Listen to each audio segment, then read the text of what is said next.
Bonjour et bienvenue sur Maths avec Omar. Dans la partie 4, nous avons vu les intégrales généralisées d'une fonction qui garde un signe constant, positif ou négatif sur un semi ouvert à droite, AB. L'objectif de cette vidéo est d'étudier l'intégrale généralisée d'une fonction de signe quelconque. On va donner la définition de la convergence absolue, puis on va donner le critère d'Abel qui sert à étudier l'intégrale généralisée d'un produit de deux fonctions avec des exemples d'application. Et enfin, je vais achever cette vidéo avec une méthodologie pour étudier la nature d'une intégrale généralisée. On commence avec la définition de la convergence absolue. Soit f une fonction localement intégrable sur un semi ouvert à droite, AB, on dit que l'intégrale généralisée entre a et b de f converge absolument si l'intégrale généralisée entre a et b de la valeur absolue de f converge. On a la proposition suivante. Soit f une fonction localement intégrable sur un semi ouvert à droite, si l'intégrale généralisée entre a et b de f converge absolument, alors l'intégrale généralisée entre a et b de f converge. Et on a l'inégalité suivante. La valeur absolue de l'intégrale généralisée entre a et b de f est inférieure ou égale à l'intégrale généralisée entre a et b de la valeur absolue de f. C'est la même inégalité pour les fonctions intégrables au sens de Riemann. Exemple, étudions la nature de l'intégrale généralisée entre 0 et 2 de cosinus de x sur racine cubique de x au carré. On a d'abord la fonction x a pour image cosinus de x sur racine cubique de x au carré et continue sur le semi ouvert à gauche 0,2. Donc, elle est localement intégrable sur le semi ouvert à gauche 0,2. De plus, on a la valeur absolue de cosinus de x sur racine cubique de x au carré. La valeur absolue de cosinus de x est toujours inférieure ou égale à 1 sur x à la puissance 2 tiers. Et ça c'est vrai, quel que soit x appartient au semi ouvert à gauche 0,2. Comme l'intégrale de Riemann entre 0 et 2 de 1 sur x à la puissance 2 tiers converge, puisque alpha est égal 2 tiers est inférieur strictement à 1, alors, d'après le critère de comparaison, l'intégrale généralisée entre 0 et 2 de la valeur absolue de cosinus de x sur racine cubique de x au carré converge, ce qui implique que l'intégrale généralisée entre 0 et 2 de cosinus de x sur racine cubique de x au carré converge. On sait que la fonction cosinus de x ne garde pas un signe constant sur le semi ouvert à gauche 0,2. Donc à l'aide de la valeur absolue, on a démontré que l'intégrale généralisée converge absolument. Et d'après la proposition précédente, la convergence absolue d'une intégrale généralisée implique la convergence de cette intégrale. Définition, une intégrale généralisée est dite semi-convergente si elle converge mais non absolument convergente. On a démontré que la convergence absolue implique la convergence, mais en général, la réciproque est fausse. Donc pour les intégrales qui convergent et ne convergent pas absolument, s'appellent des intégrales semi-convergentes. Exemple, l'intégrale généralisée entre a et plus l'infini de sinus de x sur x est semi-convergente. En effet, la fonction x a pour image sinus x sur x est continue sur l'intervalle semi-ouvert à droite 1 plus l'infini. Donc c'est une fonction localement intégrable. Et cette fonction change le signe sur l'intervalle 1 plus l'infini puisque sinus de x change de signe. Pour démontrer que cette intégrale généralisée converge, on va utiliser l'intégration par partie. Donc on pose e de x est égal 1 sur x et v' de x est égal sinus de x. Donc ça implique que i' de x est égal moins 1 sur x au carré et v de x, une primitive de sinus de x, c'est moins cosinus de x. Comme pour savoir est-ce que l'intégration par partie ça marche ou non, donc il faut calculer la limite de i de x fois v de x quand x tend vers plus l'infini. La limite quand x tend vers plus l'infini de i de x fois v de x est égale la limite quand x tend vers plus l'infini moins cosinus de x sur x. Et cette limite est égale à 0 car la valeur absolue de moins cosinus de x sur x est inférieure ou égale à 1 sur x. Et 1 sur x tend vers 0 quand x tend vers plus l'infini. Alors, on peut effectuer l'intégration par partie. L'intégrale entre 1 et plus l'infini de sinus x sur x est égale entre les crochets I de x et vu de x, donc c'est moins cosinus de x sur x. Entre 1 et plus l'infini. Et prime fois v prime, c'est cosinus de x sur x au carré. Donc en moins avec moins, c'est plus. Donc on aura un autre moins. L'intégrale généralisée entre 1 et plus l'infini de cosinus de x sur x au carré. La limite en plus l'infini est déjà calculée 0. Donc c'est 0 moins cosinus de 1 moins l'intégrale généralisée entre 1 et plus l'infini de cos de x sur x au carré. Donc ça est égal cosinus de 1 moins l'intégrale généralisée entre 1 et plus l'infini cosinus de x sur x au carré. Or, la valeur absolue de cosinus de x sur x au carré est inférieure ou égale à 1 sur x au carré, quel que soit x, c'est supérieur ou égal à 1. Et l'intégrale généralisée de Riemann entre 1 et plus l'infini de 1 sur x au carré converge, puisque alpha est égal 2 et supérieur à 1, et nous sommes au voisinage de plus l'infini. Donc, l'intégrale généralisée entre 1 et plus l'infini de cosinus de x sur x au carré converge absolument, ce qui implique que l'intégrale généralisée entre 1 et plus l'infini de cosinus de x sur x au carré converge.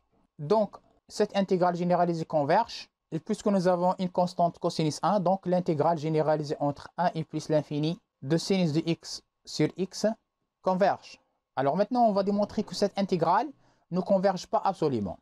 Montrons que l'intégrale généralisée entre 1 et plus l'infini de la valeur absolue de sinus de x sur x diverge. On a d'abord, quel que soit x appartient à l'intervalle 1 plus l'infini, la valeur absolue de sinus de x est inférieure ou égale à 1. Et bien sûr, la valeur absolue, elle est positive. Donc ça implique que, puisque c'est une quantité comprise entre 0 et 1, donc la valeur absolue de sinus de x est supérieure ou égale à la valeur absolue de sinus de x au carré. Et ça implique que la valeur absolue de sinus de x est supérieure ou égale à sinus carré de x. Donc, on va multiplier par 1 sur x, qui est positif. Donc, la valeur absolue de sinus de x sur x est supérieure ou égale à sinus carré de x sur x. Donc, il suffit de démontrer que l'intégrale généralisée entre 1 et plus l'infini de sinus carré de x sur x diverge. On sait que sinus carré de x sur x, donc la formule de linéarisation de sinus carré, donc c'est 1 moins cosinus 2x sur 2 divisé par x, ça donne 2x. Donc ça est égal à 1 sur 2x moins cosinus 2x sur 2x. L'intégrale généralisée entre 1 et plus l'infini de 1 sur 2x est égale à 1 demi. Une primitive de 1 sur x si ln de x entre 1 et plus l'infini est égale. La limite en plus l'infini est égale à plus l'infini et l'image de 1 c'est 0. Donc ça est égal à plus l'infini. Donc ça implique que l'intégrale généralisée entre 1 et plus l'infini 1 sur 2x diverge. Donc il suffit de démontrer que l'intégrale généralisée entre 1 et plus l'infini de cosinus 2x sur 2x converge. Montrons que l'intégrale généralisée entre 1 et plus l'infini de cosinus 2x sur 2x converge. Donc on va utiliser l'intégration par partie. On pose e de x est égal à 1 sur 2x et v' de x est égal cosinus 2x. Donc ça implique que e' de x c'est moins 1 sur 2 x au carré et v de x, une primitive de cosinus 2x c'est 1 sur 2 sinus 2x. Comme la limite quand x tend vers plus l'infini de e de x fois v de x 1 sur 2x fois 1 demi sinus 2x est égal à 0, puisque la valeur absolue de sinus de x est inférieure ou égale à 1, alors on peut appliquer l'intégration par partie. L'intégrale généralisée entre 1 et plus l'infini de cosinus 2x sur 2x est égale e de x fois v de x, donc c'est 1 quart sinus 2x sur x entre 1 et plus l'infini, moins e' de x c'est moins 1 sur 2x au carré, et v de x c'est 1 sur 2 sinus 2x. Donc on aura plus l'intégrale entre 1 et plus l'infini, 1 quart, c'est une constante. Et après il reste que sinus 2x sur x au carré. On remplace la limite en plus l'infini déjà calculée c'est 0, moins, et en 1, donc c'est sinus 2 sur 4, plus 1 quart, l'intégrale généralisée entre 1 et plus l'infini, sinus 2x sur x au carré. Or, la valeur absolue de sinus 2x sur x au carré est inférieure ou égale à 1 sur x au carré. et l'intégrale généralisée entre 1 et plus l'infini de 1 sur x au carré convergent, puisque alpha est égal à 2 supérieur strictement à 1. Donc, l'intégrale généralisée entre 1 et plus l'infini de sinus 2x sur x au carré converge. Ça, c'est une constante. Sinus 2 sur 4 est une constante. Cette intégrale converge. Donc, cette intégrale converge. L'intégrale généralisée de la fonction 1 sur 2x diverge.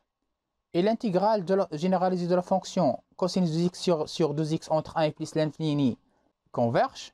Donc, l'intégrale de la fonction sinus carré sur x entre 1 et plus l'infini diverge. L'intégrale de cette fonction-là diverge. D'après le critère de comparaison, l'intégrale généralisée de la valeur absolue de sinus de x sur x diverge. Comme l'intégrale généralisée entre 1 et plus l'infini de sinus carré de x sur x diverge, et on a la valeur absolue de sinus de x sur x et c'est peut être égal à sinus carré de x sur x, quel que soit x, c'est peut être égal à 1, alors l'intégrale généralisée entre 1 et plus l'infini de la valeur absolue de sinus de x sur x diverge d'après le critère de comparaison, puisque cette fonction est positive, sinus carré de x sur x. Ça implique que l'intégrale généralisée entre 1 et plus l'infini de sinus de x sur x ne converge pas absolument. Donc, l'intégrale généralisée entre 1 et plus l'infini de sinus de x sur x est semi-convergente. Remarque, la convergence absolue implique la convergence d'une intégrale généralisée. Mais l'implication réciproque est fausse. C'est-à-dire que la convergence n'implique pas la convergence absolue. Et on a démontré que l'intégrale généralisée entre 1 et plus l'infini de sinus de x sur x est semi-convergente. Critère d'Abel, soit f est de fonction localement intégrable sur le semi ouvert à droite à b. Si f est décroissante et la limite quand t envers b moins de f de t est égale 0, ça implique que la fonction f est une fonction positive au voisinage de b. Donc ici, nécessairement, f est positive au voisinage de b, puisque la fonction f est décroissante et sa limite en b moins est égale à 0. Il existe une constante m telle que la valeur absolue de l'intégrale au sens de Riemann entre ax de g est inférieure ou égale à m, quel que soit x appartient à b. Ça signifie que la primitive de g qui s'annule en a est bornée sur le semi ouvert à droite à b. Alors, l'intégrale généralisée entre a et b de f fois g converge. Comme j'ai dit dans l'introduction que le critère d'Abel sert à étudier les intégrales généralisées d'un produit de deux fonctions. Donc, on va appliquer ça dans l'exemple suivant. L'intégrale généralisée entre 0 et plus l'infini de sinus de t sur 1 plus t converge. D'abord, la fonction t a pour image sinus de t sur 1 plus t est continue sur le semi ouvert à droite 0 plus l'infini. Donc, nous avons un problème en plus l'infini. La fraction sinus de t sur 1 sur plus t, on peut la décomposer sous forme d'un produit. C'est 1 sur 1 plus t fois sinus de t.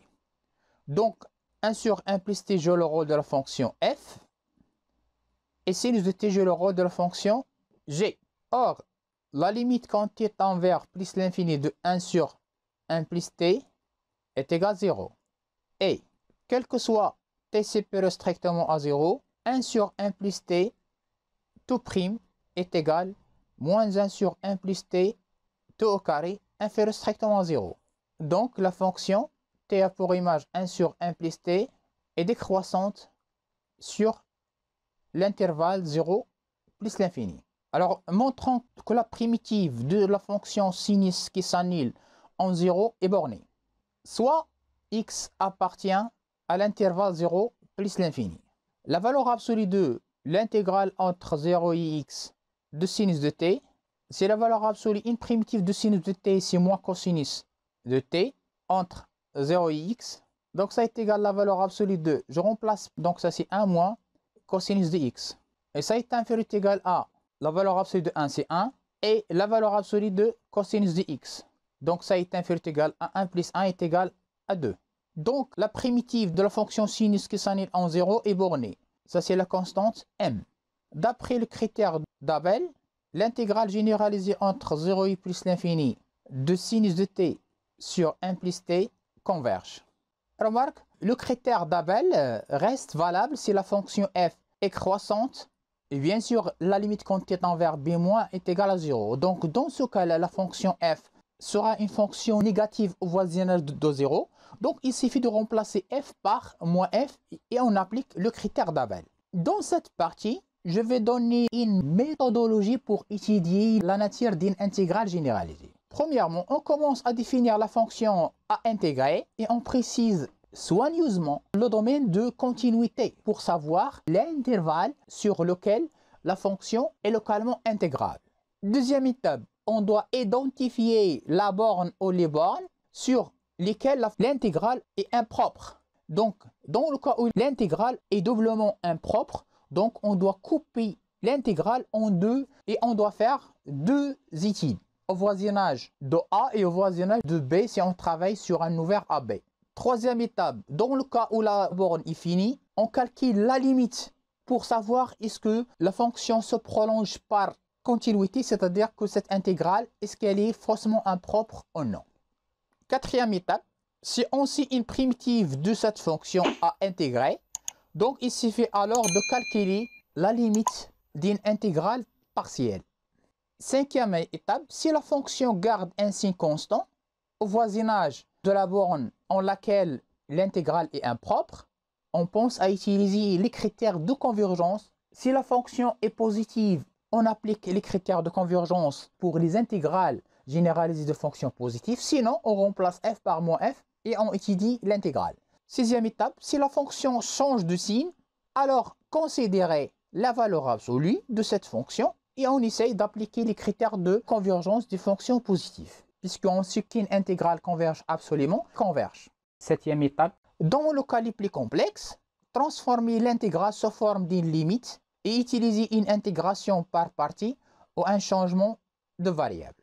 Remarquez bien que si on sait une primitive, alors on peut donner la valeur de cette intégrale et avec la méthode de changement de variable ou intégration par partie, on peut aussi calculer la valeur de cette intégrale. Donc, les seules méthodes qui permettent à calculer la valeur de l'intégrale étudiée, c'est 4 et 7. Voilà, cette vidéo touche à sa fin. Merci de l'avoir suivi et à la prochaine vidéo. Au revoir.